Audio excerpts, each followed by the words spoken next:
ഇപ്പോൾ SFIO file ചെയ്തിട്ടുള്ള charge ഷീറ്റിൽ അവർ ഗുരുതരമായി ഉന്നയിച്ചിട്ടുള്ള ഒരു ആരോപണം എന്ന് പറയുന്നത് CMRLൻ്റെ തന്നെ സഹോദരി സ്ഥാപനം എന്ന് പറയാൻ കഴിയുന്ന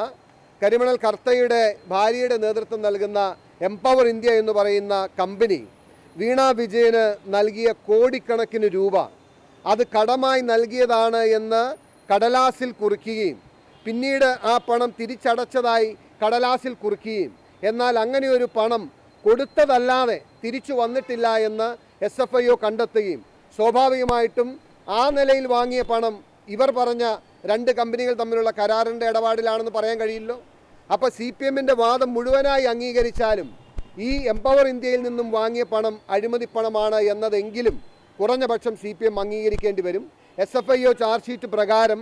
CMRL കമ്പനിയിൽ നിന്നും വാങ്ങിയത് മുഴുവൻ കോടാനുകോടി രൂപകൾ മുഴുവൻ അനധികൃതമായ പണവും ആ കള്ളപ്പണം വെളുപ്പിക്കുന്നതിന് വേണ്ടി ഇല്ലാത്ത സേവനത്തിൻ്റെ പേരിൽ അക്കൗണ്ടിൽ പണം വാങ്ങി ആ പണം വൈറ്റ് മണിയാക്കി ആ വൈറ്റ് മണിയായി ഉപയോഗിച്ചുകൊണ്ടിരിക്കുന്ന